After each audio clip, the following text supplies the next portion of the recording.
Y'all notice how Virginia had a black woman versus a white woman, a black Republican versus a white Democratic representative on the ballot, and they thought that we was slow enough to pick a black MAGA. I'm not talking about we, like I'm in Virginia, I'm in Texas, so I'm not even in this conversation for real. But I just like how my people stood on business because just because you black don't mean you for the people.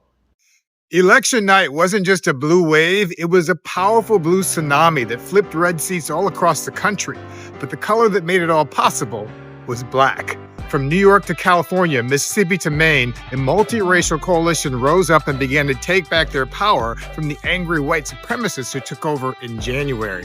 And the heart of it all were black voters, the one group that keeps getting it right.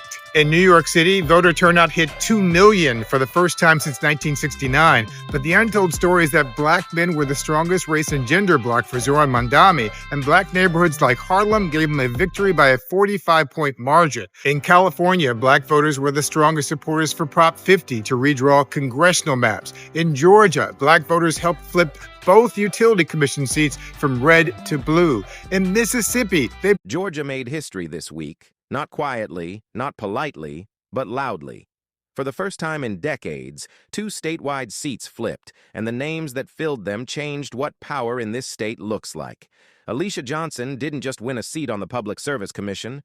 She made history as the first black woman ever elected to a statewide executive office in Georgia. And right beside her, Peter Hubbard claimed District 3, breaking a one-party stronghold that had lasted longer than some voters have been alive. But these weren't just political wins. They were kitchen table wins. They were keep the lights on, keep the house warm wins.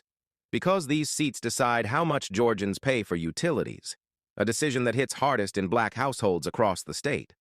When Johnson spoke on election night, she said her victory was for the single mother choosing. Hey, what's happening? So last night, Democrats swept elections from coast to coast: Virginia, New Jersey, New York, California. But here's what really matters for us, folks. This wasn't just a Democratic win.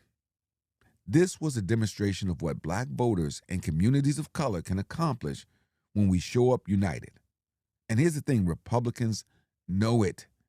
That's exactly why they're moving faster than ever, trying to drive voter suppression, right? Last night, Democratic candidates across multiple races focused on one thing: affordability and standing up to Trump. And the voters responded big time. In New York, the first Muslim NYC mayor. In Virginia, the first female governor. In New Jersey, the first